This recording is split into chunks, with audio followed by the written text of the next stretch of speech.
Hello. So in this video, we're going to talk about P. Djeli Clark's A Master of Djinn, which is the follow-up full-length novel to the short story A Dead Djinn in Cairo, which I've talked about in a previous video. So A Master of Djinn follows the same core characters. We have Fatma al-Sharawi, special investigator with the Egyptian Ministry of Alchemy, Enchantments, and Supernatural Entities. We have Inspector, I think is his title, Asim, and we have City, who I didn't really talk about in my video on A Dead Djinn in Cairo, but she is introduced there, and she's much more developed in the full-length novel. So, essentially, this is still the same world of A Dead Djinn in Cairo. This is Egypt, 1912. This is a world in which Jinn have been restored to this world, realm, plane of existence, whatever it is. The sort of metaphysical aspects of it are not entirely clear. But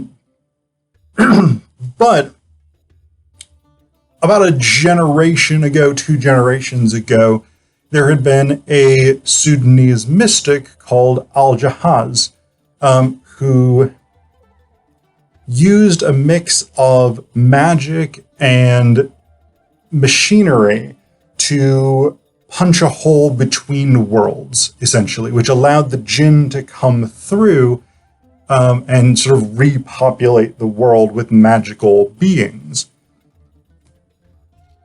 The embrace of jinn has helped Egypt overthrow British colonialism and establish itself as a world power. So this is a post-colonial kind of steampunk fantasy world,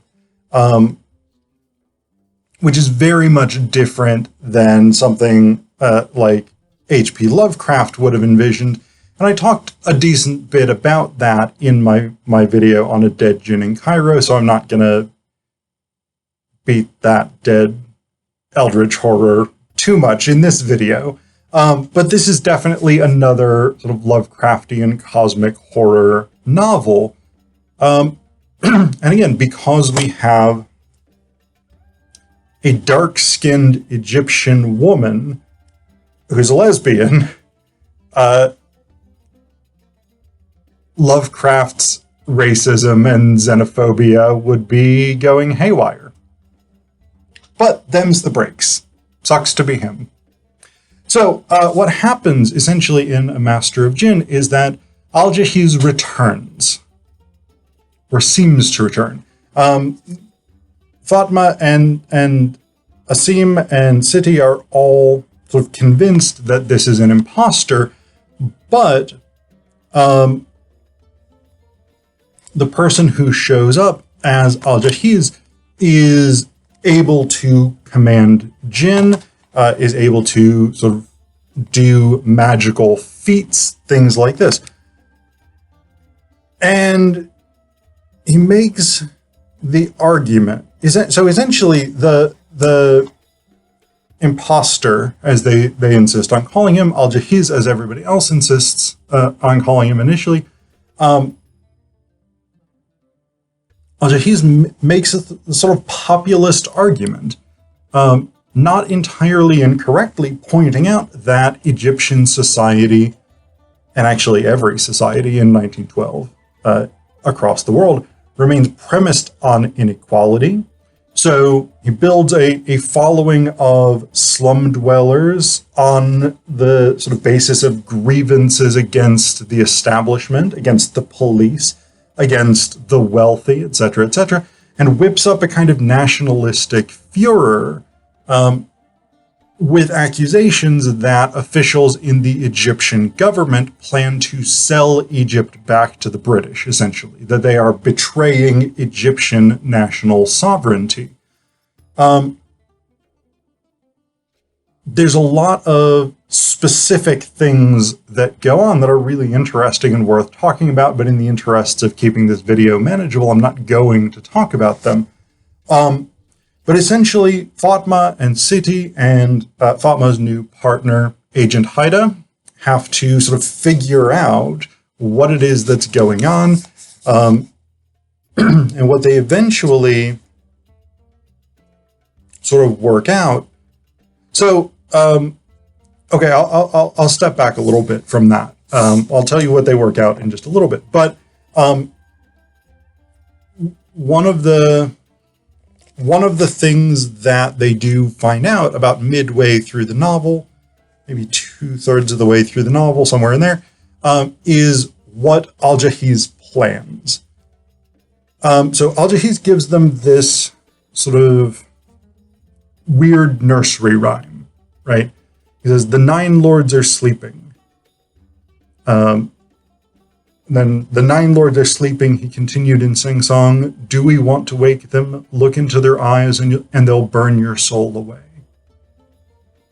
So this is our first introduction to the idea that this is going to be cosmic horror, right? This idea, again, of massive supernatural or preternatural or extra natural beings on a sort of grand cosmic scale who are capable of causing madness simply by their very appearance to people. Things like this. This is the whole sort of Cthulhu mythos and things like this. And so Clark, again, is picking up on that, the way that he does, not as sort of directly, not as maybe derivatively almost, although I don't like that term because it suggests a lack of creativity, but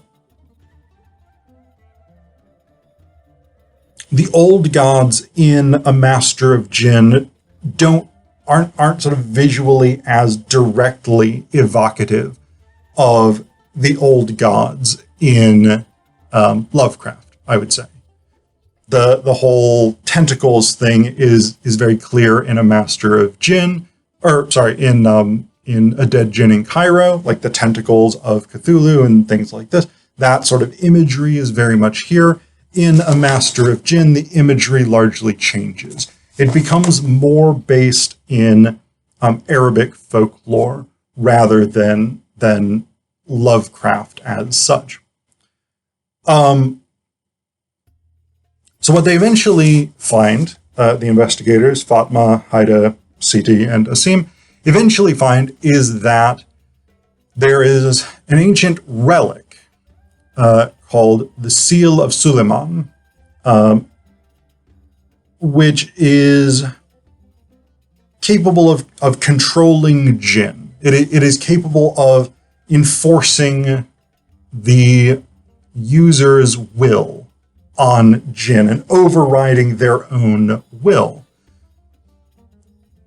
It had been in the possession of the angels, and I talked a little bit about the angels in A Dead Djinn in Cairo. This is another supernatural race or species or whatever it is. It's not 100% clear to anybody what they actually are. The religious consensus is that they're not actual angels as such, but it's not clear what they are. They are incredibly powerful, though, and they had this relic before it was stolen.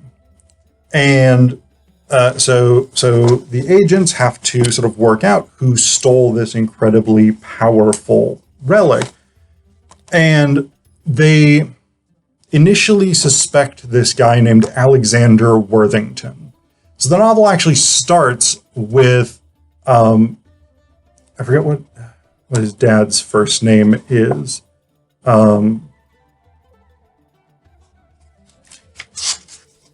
Elder Worthington.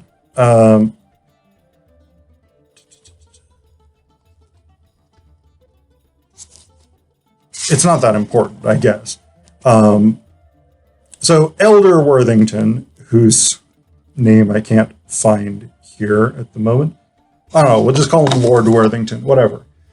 So Lord Worthington had been this sort of Orientalist and mystic. And when I say Orientalist, I mean that very much in the sort of colonialist sense of Englishmen, Frenchmen, Germans, Russians, whatever it was, who went to Middle Eastern countries, to East Asian countries, to South Asian countries, and became experts in the local culture, which often involved significant misunderstandings and misrepresentations of those local cultures to sort of exoticize the other. So Lord Worthington is very much in that vein.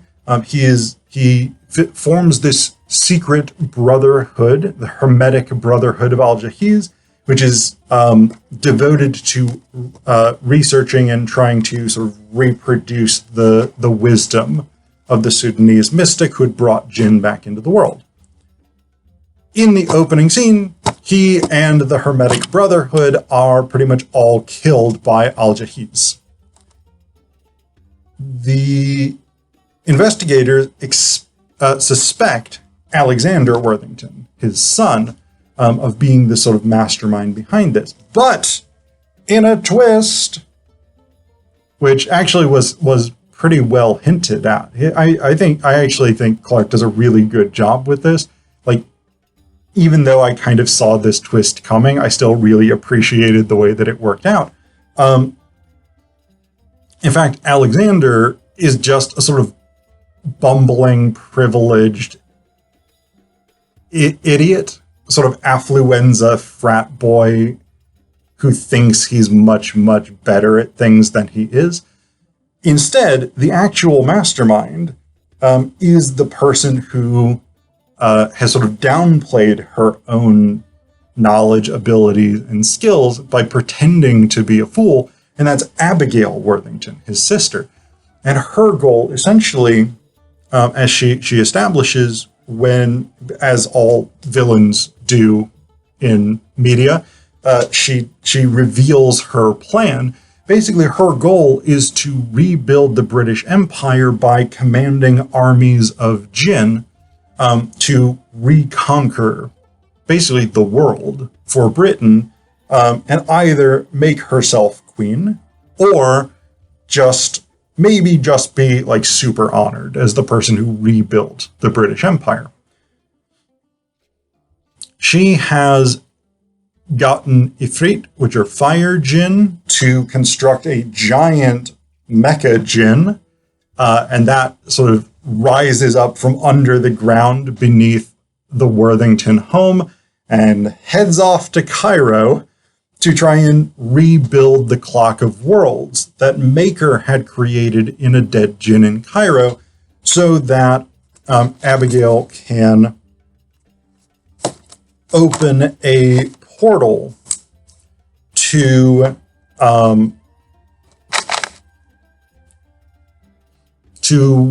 whatever realm it is where the Nine Lords are sleeping. So the Nine Lords, we find out, are these sort of fire Djinn, these Ifrit, kind of. They're like the earliest and most powerful forms of these fire Djinn, and back in the distant past, they had been the rulers of all Djinn and basically used them as slave armies to fight one another for power and control. Then the Djinn as a whole sort of rose up against the Nine Lords, overthrew them, and basically cast them down into this hellacious pit in which they slept for centuries, millennia, whatever it was, until Abigail awakens them and calls them back into this world using the seal of Suleiman, using this ring that gives her power over Djinn. There's an interesting dude named Ahmed who's the priest of Sobek. Sobek was the ancient Egyptian crocodile god of the Nile. And there's a whole thing in there that's really interesting. The way that religions mix in here is really, really interesting. But there are idolaters who are basically followers of ancient Egyptian cultic religions. And Sobek is one of them. The reason that I mention this is because the way that Abigail is kind of defeated is because Ahmed, who's been transforming into a crocodile over the course of this novel, ends up sort of sneaking up on her because he looks enough like a djinn that he can be in this sort of mass of djinn that's going to make up her army without being noticed. But because he's not a djinn, he is not affected by the seal of Suleiman, so she can't actually control him. So he, boom, Captain Hook style, bites off the hand. Now he's got the ring, he's got the hand, and Abigail is predictably not pleased to no longer have a hand or grand cosmic power. The Nine Lords, now freed of Abigail's control, decide that they are going to reassert their sovereignty over all of the Djinn and over Earth. And I actually love this bit. This is one of my favorite bits in the novel. We have this extended thing. Initially, City, who we find out partway through is half Djinn, in that she's part Djinn and part human. Apparently, there's also half Djinn who are just like half of a body. But initially, City resists, and basically, the king of the Nine Lords is like, well, I'm going to destroy you. So, but then he doesn't do that. But then there's this bit where the Nine Lords and the Ifrit King, who's the chief of them, basically demands that all of the Djinn bow to him. And I'm going to, it's a lengthy bit somewhat, but I'm going to read you the whole thing because I think it's really, really good. I love this bit. So there's this one old woman Djinn who doesn't bow. And it says, the Ifrit King took notice as well and leveled his mace menacingly. You will bow. I've decided I will not. The onager-headed Djinn spoke in an elderly woman's voice. I'm too old to bow. It hurts my bones. Even if I could, I would not bow to you. Flames danced along the Ifrit King's more impudence. The onager-headed Djinn shrugged. Call it what you will, but I did not like being enslaved by her. She motioned a crooked cane toward Abigail. I do not now want to be enslaved by you. I like my freedom. Will I exchange one set of chains for another? We will lead you to glory, the Ifrit King insisted. Place you above these mortals. The elder Djinn chuckled. Glory? Is that what I'm missing? She snorted through her white muzzle. I live among mortals. They can be annoying, true, but also remarkable. They visit me at Eid al-Fatir, and I make their children Eid Kak. Oh, children, they are the most delightful of mortals. Glory is yours to the Ifrit King began. I heard you the first several times, the old Djinn interrupted, waving her cane. I don't want glory. I just want to go home. This world you want to create of war and fire, it doesn't sound like glory to me. It sounds like hell. The Ifrit King's face drew tight. He looked to the big Ifrit. This is another Ifrit who had been initially harnessed by Abigail, and basically she was like riding him around, kind of like a horse. It's also worth noting here that Ifrit are incredibly temperamental and dangerous Djinn, and they're not a type of Djinn that anybody really wants to deal with. The Ifrit King's face drew tight. He looked to the big Ifrit. Put an end to this insolence. Show them the penance for not obeying their lords. The Ifrit on the rooftop turned toward the disobedient elder Djinn. Fatma felt City tense, ready to fight. She gripped her own sword, what little good it would do against a being of flames 5 times her size. He stared at the onager-headed Djinn for a moment, then surprisingly his broad shoulders sagged. I cannot, he spoke, then added hastily, O great lords. The Ifrit King's fiery eyes widened. More insolence from even you? The big Ifrit shook his head. O great lord, you must understand, I do not seek solace without reason. All of we, Ifrit, upon coming to this world, sought out places where we could be alone. Together we found the blood fire coming over us, urging us to burn, to set all about us aflame. But alone we could live with our thoughts, dwell on the purpose of our existence. He looked up, daring to meet the baleful gaze of the hovering giant. It's called philosophy. The Ifrit king frowned. Philosophy? The big Ifrit nodded briskly. A means to interrogate the nature of existence and our place within it. The more I thought, the more I began to understand myself. I know that I was created for more than just drowning my enemies in flames. I began reading many great works by mortals and other jinn. That's how I discovered I'm a pacifist. Fatma blinked. The 9 lords seemed equally puzzled. They murmured among themselves before one asked, "What is this? Pacifist?" "One who does not commit violence upon others," the big Ifrit explained. "He has sworn not to cause harm," one of the other lesser Ifrit added, this one with a woman's voice, "which is why what this mortal made him do was so terrible." The big Ifrit looked down, and for the first time Fatma saw things in his eyes she'd missed before. Pain, perhaps even guilt. "Are you another spouter of this philosophy?" the Ifrit king asked with disgust. "Oh no," the female Ifrit answered. "I'm a sculptor."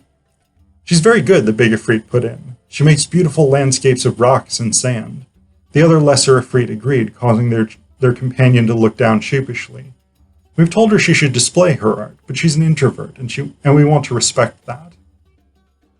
I think this is brilliant. I love this. The idea that the counterpoint to violence, to conquest, to destruction, to glory is peace, art, family, children. I think it's brilliant. I love it.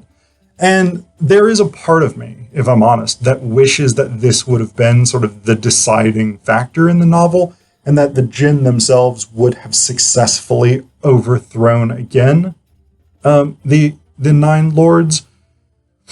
But I also understand why that doesn't happen.